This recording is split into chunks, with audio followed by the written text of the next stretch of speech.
அஸ்ஸலாமு அலைக்கும் வரஹ்மத்துல்லாஹி வபரகாத்துஹு.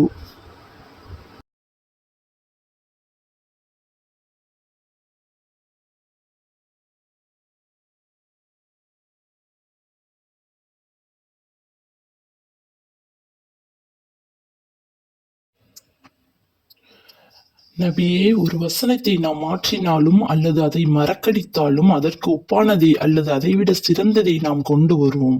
அல்லாஹ் எல்லாவற்றிற்கும் நிச்சயமாக பேராற்றல் உடையவன் என்பதை நீர் அறியவில்லையா?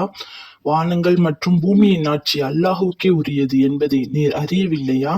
நம்பிக்கையாளர்களே, அல்லாஹ்வை தவிர உங்களுக்கு பாதுகாவலனும் இல்லை, உதவி செய்பவனும் இல்லை.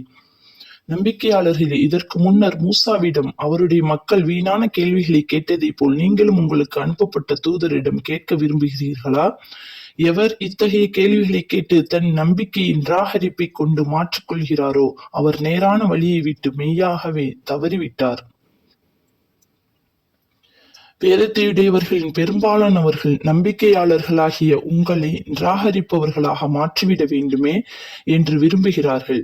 அவர்களுக்கு உண்மை இன்னதென தெளிவாக தெரிந்த பின்னும் இவ்வாறு அவர்கள் விரும்புவதன் காரணமெல்லாம் அவர்களுக்கு உங்கள் மீதுள்ள பொறாமைதான். ஆகவே அல்லாஹுடைய மற்றொரு கட்டளை வரும் வரை அவர்களை நீங்கள் மன்னித்தும் புறக்கணித்தும் வாருங்கள். நிச்சயமாக அல்லாஹ் அனைத்தின் மீதும் மிகவும் பேராற்றல் உடையவன் ஆவான். மேலும் நீங்கள் தொழுகையை கடைபிடித்தும் ஜக்காத் கொடுத்தும் வாருங்கள். ஏனென்றால் மரணத்திற்கு முன்னதாக உங்களுக்காக நீங்கள் என்ன நன்மையை முன்கூட்டி அனுப்பி வைக்கிறீர்களோ அதையே அல்லாஹ்விடம் மறுமையில் பெற்றுக்கொள்வீர்கள். ஆதலால் இறப்பதற்கு முன்னரே இயன்ற அளவு நன்மை செய்து கொள்ளுங்கள். நிச்சயமாக அல்லாஹ் நீங்கள் செய்பவற்றை உற்று நோக்குபவன் ஆவான். நபியே, கிறிஸ்தவராகவோ யூதராகவோ இருப்பவரை தவிர மற்ற எவரும் சொர்க்கம் நுழையவே மாட்டார்கள் என அவர்கள் கூறுகின்றார்கள். இது அவர்களுடைய வீண் நம்பிக்கையே தவிர உண்மையல்ல. ஆதலால் அவர்களை நோக்கி நபியே கூறுவீராக, நீங்கள் உண்மை சொல்பவர்களாக இருந்தால் உங்கள் இக்கூற்றிற்குரிய ஆதாரத்தை கொண்டு வாருங்கள்.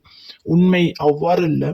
எவர் அல்லாஹுக்காக நன்மை செய்து தன்னை முற்றிலும் அல்லாஹுக்கு அர்ப்பணம் செய்து விடுகிறார்களோ அவருக்கே அவர் செய்யும் நன்மையின் கூலி அவருடைய இறைவனிடம் உண்டு. மேலும் இவர்களுக்கு எத்தகைய பயமும் இல்லை. இவர்கள் துக்கப்படவும் மாட்டார்கள்.